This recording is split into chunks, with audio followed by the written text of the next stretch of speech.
Hello and welcome to Mediumship Matters with me, Hannah McIntyre. How are you doing? I can't believe we hit 100 episodes of season 3 already. Isn't it marvellous? We just keep on going. And I wanted to talk today, just before I delve into your communications, a little bit about wobbles and fear and stuff. Now, I know that I've talked about that quite a bit on my journey on this podcast, but I wanted to let you know it's still something that I have to deal with. The imposter syndrome, the judgments, all of the stuff, all of the time. And even as I progress through doing this podcast, at the moment, it's so weird. I still have resistance that I'm going to run out of stuff to say. And whenever I voice this, a fear to anybody, they always laugh at me and say, you never. But it's still there nonetheless, this fear that I'm going to run out of being inspired, that spirit are going to get bored with me, that I'm doing this for the wrong energy, and etc., etc., etc. And I just wanted to share that with you because I think on some level, hold on to that idea that if it's meant for me, it will be easy. And that if spirit communication is where they want me to be, they will make that easier. And even though I know, it's like thoughts have layers, don't they? You have the intellect, you have your spirit talking to you and telling you you can do anything you want to. Then you have your intellect that says, well, it's been okay so far, so just keep on going. But then you also have the sort of programming that runs underneath, virtually silently, but still changing the way you think, saying you're going to run out of ideas soon, or other unhelpful things. And if you are one of those people that has a wobble all the time, I just wanted you to know, me too. And I kind of feel sorry for spirit. The number of times that they have proven themselves to me again and again and again, and yet I'm still going, yeah, but was that really spirit, or was that me? I was even thinking this morning, I wonder, because we've got all this AI stuff happening, I'm wondering at what point it reaches where you can say to AI, do me a mediumship reading, and how much they will get right, just on odds, or I don't know. It's just funny, isn't it? So even after all of this time of working with spirit and spirit proving themselves to me again and again and again, I still think, yeah, but was I good enough? Did I hit enough ticks in the boxes? Was it specific enough? Etc., etc. It's such a roller coaster. Such a roller coaster. And I think that's normal. So if you are lying in bed at night going, on one hand, thank you, Spirit, for an amazing day. Thank you for the signs you gave me. Thank you for your continued presence in my life. And at the same time, having a conversation with your intrusive thoughts that are going, yeah, but are they really with you? What happens if there's nothing more? If there's just a blackness? What happens if that was just luck? If you throw enough darts at a dartboard, you're bound to hit a bullseye eventually. You're not alone. And more so, I don't think that can go if that's the way that you are built. I often think back to when I first started working with and for spirit, and I was doing Reiki and I was doing card readings. And I think about how much easier that energy was. And I didn't realise it then. And me being me, always wanting to do everything, sort of bulldozed into doing evidential and pushed myself to improve my connection. And I'm not saying that's bad. I'm really glad I did. But you knew there was a but coming, didn't you? There is also that part of me that wishes I could go back to when it was just magical and when it was just enough. There's a real difference, I think, with spirit guide readings and oracle cards versus evidential. And evidential is a very, very different energy to sit in. And you are always wondering if you've been specific enough. And delved deep enough and surrendered enough. And you just don't have that in the same way when you've got the comfort of cards or what you're seeing in a crystal ball or spirit guides and that kind of thing. It's so interesting. So wherever you are in your journey, I just wanted to say, we're all together here. And wobbles, I think, are normal. Well, I hope they are. Imagine if the wobbles are spirit speaking to me all the time going, stop, don't do this. We don't want you to do this. We want you to do something else with your life. And I'm there going, I keep getting wobbles. I don't think that's what it is, but it is fascinating to just acknowledge the roller coaster rather than just blanket positivity. Don't you think? Maybe not. I've been going back to the beginning and listening to Law of Attraction, the recordings from Abraham Hicks from the 80s. And whilst there are some parts of it I really absolutely love, there are some parts of it that just don't resonate with me at all. And one of the things I don't like about it is the almost gaslighty energy of, we'll just think positive. We'll just think positive. Because although we all know that thinking positive is great and useful and the attitude of gratitude will change your life, we all know that, don't we? There's also nothing worse than when you've had a shitty time than some do-gooder coming over to you and saying, have you tried thinking positively? And it's been quite eye-opening for me, I guess, listening to the beginning downloads. Not because I disagree necessarily, but just of the directness of the delivery of it, perhaps, although there are elements I disagree with. Yeah. There is, if you've ever listened to it, you'll know there is something about children being abused because they have manifested that because they've tuned into the adults' thoughts that are around them, which seems, I don't know how I feel about that one.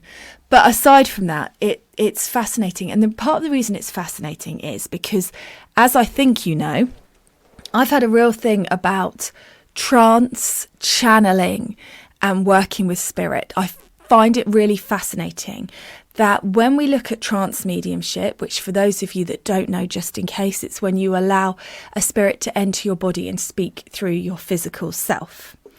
When we look at trance mediumship, there's the idea that it is the words of spirit, that there is nothing but the words of spirit coming out of the medium's mouth. And I just can't let that go because I don't think that's true. I think that spirit can only speak through us of stuff that we know in our language. And I know I've mentioned language to you before, but it's still a good point. I still stand by it. If it's spirit speaking through you, you don't need an interpreter. I will have that communication in German, please. So if that's not the case, and we know that's not the case, it's quite interesting to sit with. So I have no doubt that Esther, in her unfoldment and her journey with spirit, has expanded her consciousness to be able to receive slightly differing communications from Abraham. I have no doubt about that. So it's quite interesting to go back to the beginning and look at it. I mean, I've been doing that with this podcast, going back and listening to earlier episodes to see if I've changed my opinion, to see if I've grown, to see if my understanding has shifted. Because it's kind of fascinating, isn't it? The growth and the change in us all. And I may have told you this story, but I went to see a trance medium.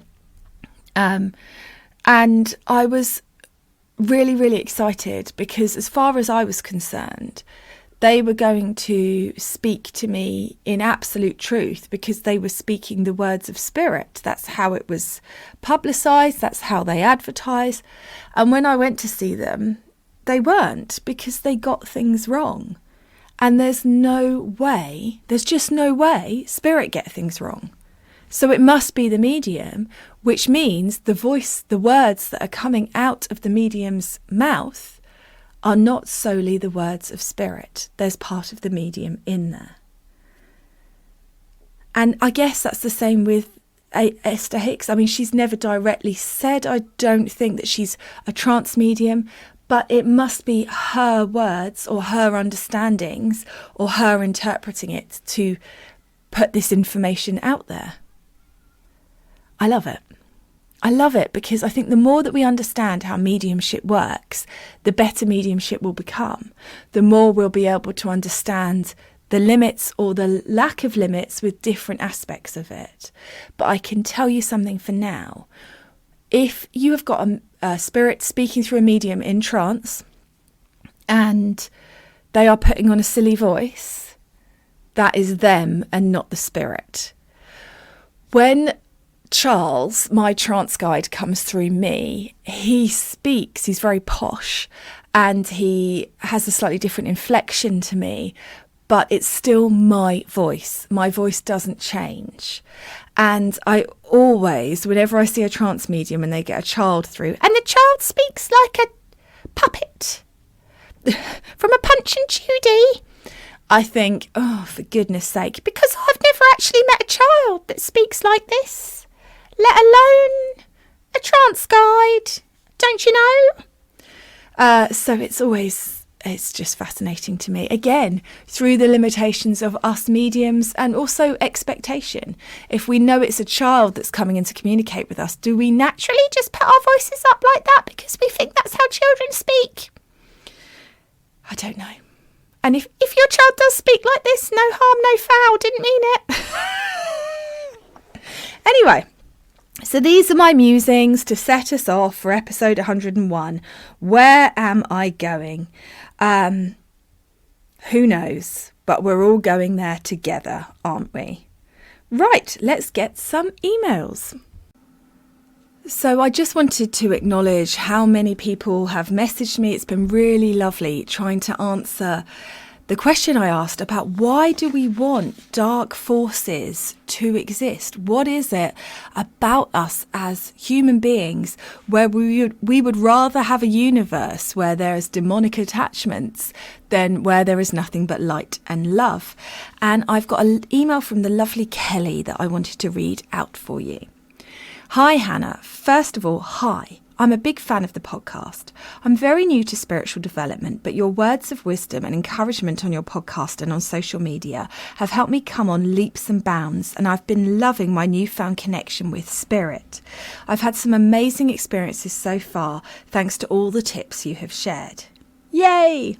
As someone who is new to the spiritual journey, I've always had so many questions, and somehow every time I'm pondering my question, you then release a podcast episode or share a video on social media answering exactly that. The other day, I had started writing this email to you to ask your opinion on demons and trapped souls. I didn't get around to sending it for some reason, and then that same night you shared a video on Instagram where you were talking about this exact same subject. Then 2 days later, you released a podcast episode, number 99, woohoo, discussing this too. I am with you on the belief that there is no such thing as trapped souls on earth or demons in the spirit world. I believe that when people sense ghosts and feel a place is haunted, it is just the energy of certain highly emotional situations that gets left behind. I don't even think the energy needs to be left behind by a dead person. If there is enough emotion in a situation, I believe it becomes a life force energy of its own and will exist until somebody heals that energy if it needs healing. Hence why we think about certain experiences from our past, the memories can still bring so much emotion, as the energy of that moment is still called around us and existing as if it was a ghost. I've read some fascinating research about matrix re-imprinting, which can explain this further.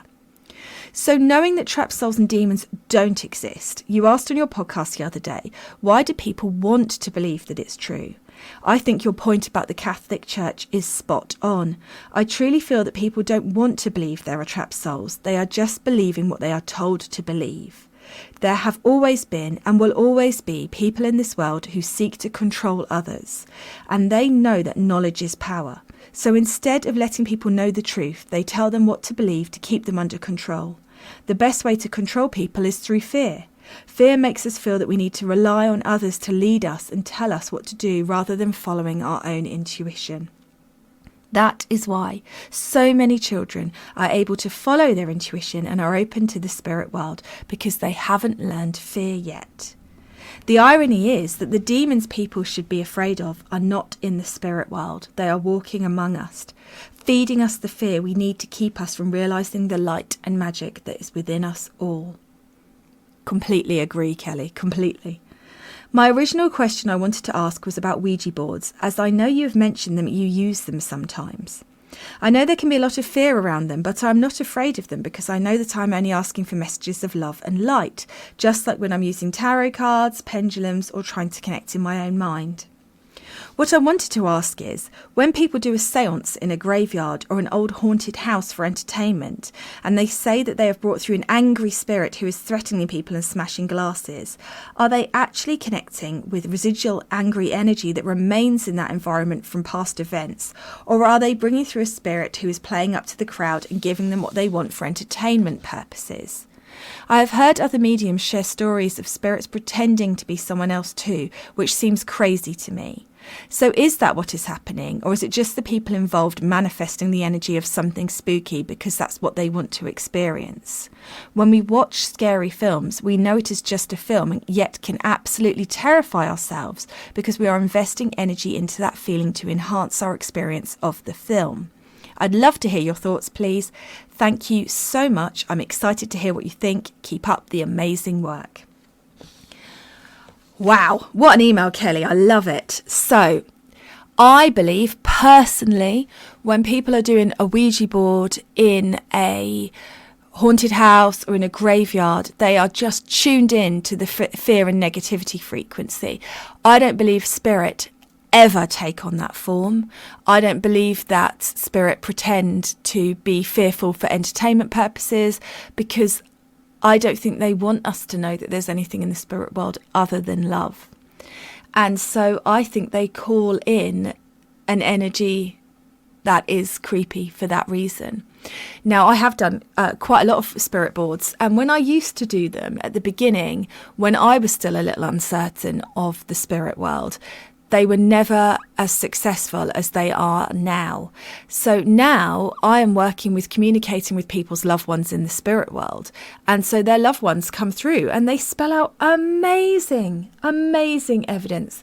We've had names, we've had pregnancy announcements, we've had, proper evidence coming through on spirit boards. I mean, amazingly, once I had a lady's dad come through, and I think he spelt out his name. He definitely gave some great evidence, but his message to her was stop smoking.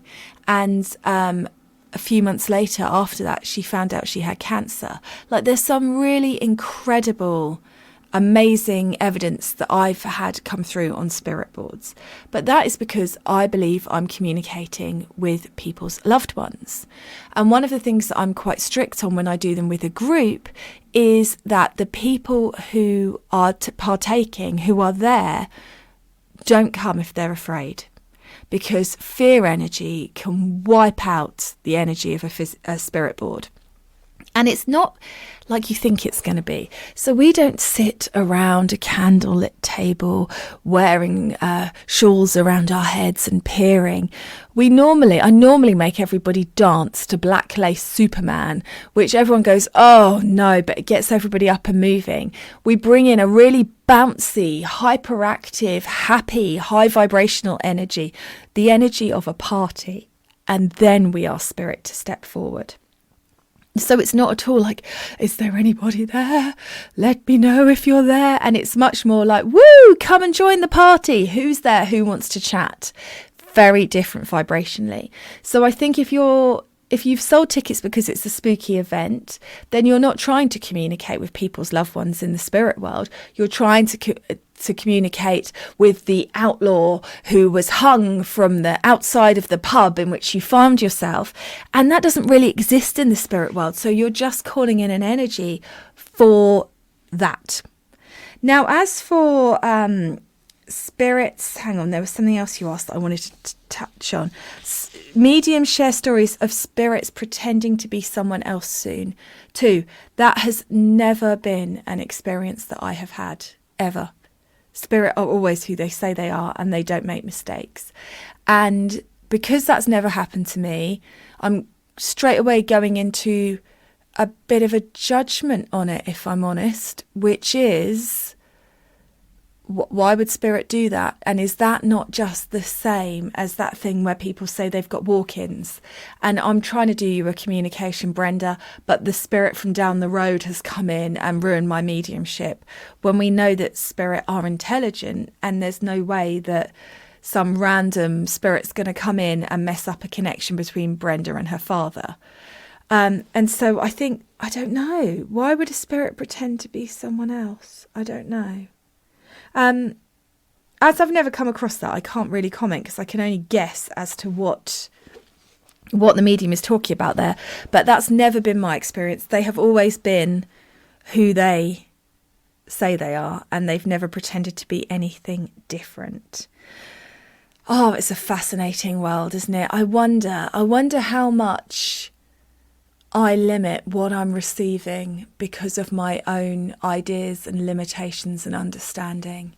Because we never know we're doing it in the moment. We only understand we've been doing it when we stop doing it, and everything changes.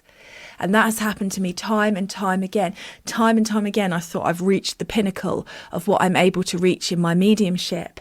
And then there's been something else that's come up. I love it. I love it. Okay, kind of on the same theme, I've had an email from Binky. And Binky says, "Hi Hannah, I'm quite new to your podcast and the world of mediumship, but I absolutely love it. Apologies if you have covered this already, but I wanted to ask about demons and dark spirits. This is something that frightens me on a deep level, and I feel kept me from delving too deeply into spirituality at times. I've heard you talk about how you no longer believe in dark spirits, and how you believe sometimes spirits can be manifested by the imagination. This brought me some comfort. But how do you reconcile the fact that people have encountered the same spirits, demons? I've heard many stories about people describing the same figures in great detail without having heard stories about the spirit before having had it described to them. For example, the night hag, an entity that people across different cultures, countries and periods of time have all described. People often encounter these figures and then only discover afterwards that other people have encountered the same entity. Could it be that these entities just exist in our collective consciousness? And if so, how does that make it different to a spirit? I hope this makes sense. Feel free to paraphrase if you decide to read it on air. Thank you for your wonderful work and podcast." Oh, I love this question, Binky. So, number one, I'm going to put my really scientific, no-nonsense head on and say, if we're going to look at things like a night hag, for example, it's very much like a witch. Witches is something that most people understand. The crone energy, because of what happened with the Witchcraft Act and all of that fear-mongering. And yes, I'm going on about the church again, guys, but it has damaged us for generations, so I'm not going to stop. But if you look at all of those, we have been taught to fear things like powerful old women who can connect to energy. So I do believe that transcends across cultures. Do I believe it's a collective consciousness? No. I just think that there are things that collectively spook us. And so those are the stories that are told. When we are...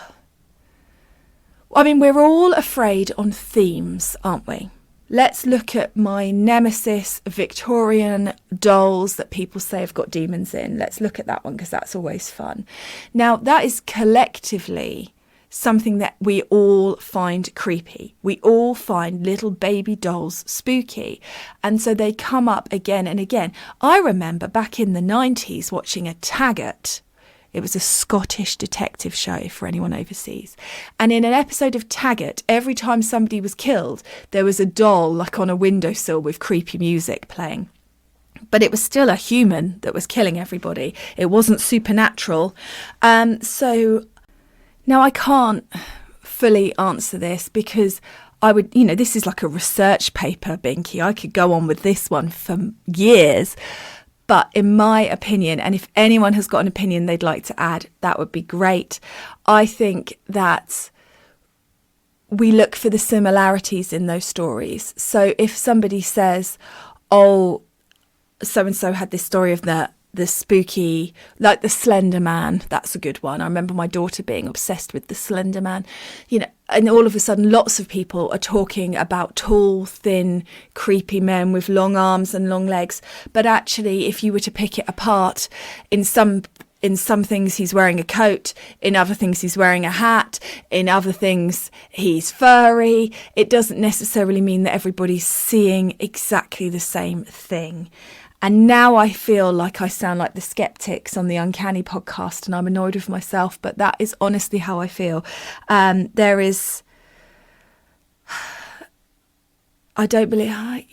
feel that we are just picking the bits that make the best story. And let's be honest, we can get spooked by anything. Little kids, babies, adults, zombies, vampires. I mean, I love it all. I love it all. The thing that goes bump under your bed. I mean, we're all collectively afraid of the dark, aren't we? I'm not. I like to sleep in the dark, but the dark is where the shadows are. The dark is where we think there are things coming to get us because we all have imagination. Like the wonderful film that is the Blair Witch Project, which I think is only scary to you if you have a really overactive imagination, because nothing that scary happens in it. It's all of the stuff that you imagine that you can't see that is what is scary. And there we go. And so if things do exist in our collective consciousness, and I'm not saying they don't, Binky, all I'm offering here is my opinion, and an opinion is like an arsehole. It should never be offered. Well, there you go. But if they did exist in our collective consciousness, what makes that difference to spirit is that spirit is an intelligence. It's unlimited, and it comes from a place of nothing but love. So spirit exists in the purest sense on a completely different frequency to anything that can be perceived by our human brains. That is the part of the purpose of being here in the human existence, is that we are disconnected from our true selves and only really able to open up to such a small part of it. So that's the difference. Anything that is created by man, even if it's created by the best man that ever lived and the most high vibrational man that's ever lived, it is still at a lower vibration than that of spirit, which is the ultimate vibration. And one can only imagine. Does that answer your question, Binky? I hope so. Let me know if that really didn't, because that was a good one. I loved it. Right, let me have a look. Who's next? And I've had an email message about psychosis and the line between spirituality and psychosis. And in honesty, I will never shy away from any question that is emailed to this podcast, but I just don't know, because I am aware that some people think that I am as mad as a box of frogs. And I'm aware of that, but I'm also aware that there are some people that do need help and are having and suffering from mental imbalance, unwellness. So I don't know where the line is between spirituality and psychosis, but the best piece of advice I can give you is that spirit are always good. In my experience, spirit are always good. They always are positive. They want you to live the best life that you can. They want to love you and they want to look after you. And that is where I feel spirit is. So anything you experience that is aside from that, I would say it's not necessarily psychosis, but is limited by your perception, your belief system, and your consciousness.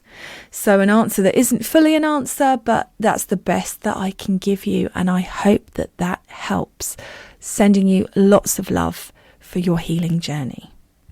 And I just want to share, I guess, on that note, when I was at university, I only lasted 6 months at university, and then I drank my entire student loan and I left. And I was in a very, very, very unhappy and difficult place. It just wasn't the right place for me, and I shouldn't have gone. And I felt like I was letting everybody down, and I had mental health issues, and it was a really difficult time. But I can remember one night where I'd been drinking and I was sat in my room, and I used to listen to really miserable music and all very grungy and very unhappy, because I'm unhappy and this is unhappy and such unhappiness. So festering in my own vibration and pulling myself down. And one night, as I was lying in bed in my halls of residence, I saw a hooded figure that looked a little bit like the Grim Reaper crawl in my bedroom window. And I was absolutely petrified. I turned on the light and there was nothing there. And I have no doubt that that was either a dream and I'd fallen asleep and I hadn't realised that I had, or a physical manifestation of my mental state. But it was not spirit. And I know it was not spirit. And so I guess in that scenario, for me, that was a form of psychosis. But it was the catalyst for me realising that things needed to change, and I needed to make better choices for my health and my wellness, and that nobody else was going to do it for me. I had to do it. And it was kind of useful because it was such a wake-up call that I did then decide to quit, and I went and got a job, and that was the best thing for me that I ever could have done, because what I needed was a proper job where I had to rock up and I had to be a grown-up, and that really did sort me out and help me at that time. So it served a purpose, no doubt, but I do not believe that that was spirit, because I do not believe that spirit would want to scare or upset me. Yeah, interesting. Next up, I have a voice recording from Valerie, who wants to share her story with us. Hi Hannah, Valerie here. I wanted to leave a message for you that you can choose to play or not play for your listeners. I hope they understand my Scottish accent. I've been in tune with spirit since I was a child. I remember being a little bit afraid, actually, as a child. I was able to see things and hear things, and I remember saying to my mother that I was terrified of the lady that sat on the end of the bed, which I felt, even though I was very small, was my grandmother. And my mother telling me not to be afraid, because if it was my grandmother or any passed over relative, that they would absolutely not be there to frighten me, that they loved me, and that they would stop visiting if it was too frightening for me. And it did actually stop, and I didn't find out until I was an adult, actually not from my mother but from her sister, my aunt, that lots of things had been happening in our home that they had kept from me. Cigar smoke from my granddad who'd passed over, and tears, teardrops on their hands and arms and things like that. So in saying that, my mother was quite a skeptic, even though there was undeniable evidence. I think she was also just afraid and didn't want it to be true. So I'll skip forward now to when just a couple of years ago, my mother was terminally ill, and on the day that she died, that's what I'm going to tell you about. The hospital staff told us that she would absolutely not pass over that day, that she was still chatting and making urine go, things like that. And so her body was definitely not at the end. And family members were coming and going, and at one point it was just her and I, and she opened her eyes and said that she was tired, and then she looked at me and said, "It's time for me to go." And I said, "Do you mean go?" and pointed up. And she said, "Yeah." So I then called my sisters and said, she knows better than anyone else, so I think you should come. And so we kind of divided up the time between us so that she wouldn't be alone at any point, although she was in the hospital. The nurses were still saying the same thing: "Your mother's not going to pass over today," and that. And I said to my sister, "I don't believe that." In the middle of the night, it was about 2:00 in the morning, there was unfortunately a family in the room next to ours who was also losing a relative, and they were screaming and crying and being very noisy. The staff had asked them a few times to try and keep the noise down. Obviously they were distraught at what was happening, but it was quite impactful for all of the other patients and families. And my sister and I were sat on either side of the bed holding my mother's hands, and she hadn't spoken for a while, a few hours. And when you have that feeling up your spine. And my sister and I both looked up at the same time and looked at each other, realising that we'd both felt the same thing at the same time. And my sister whispered to me, I think our dad is here. My father passed away 14 years ago. And I was about to speak, and my mother opened her eyes for the first time in a few hours and said, "Yes, he is." And then she closed her eyes again. And then she took a deep breath in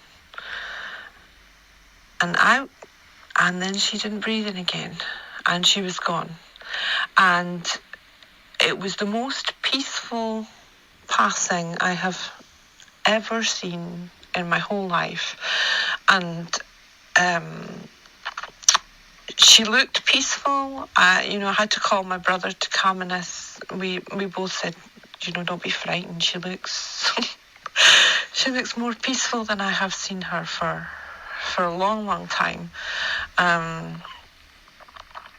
Obviously, we were at the hospital for quite a long time. There was lots of paperwork, and other family members came, and we sat with my mother for a while.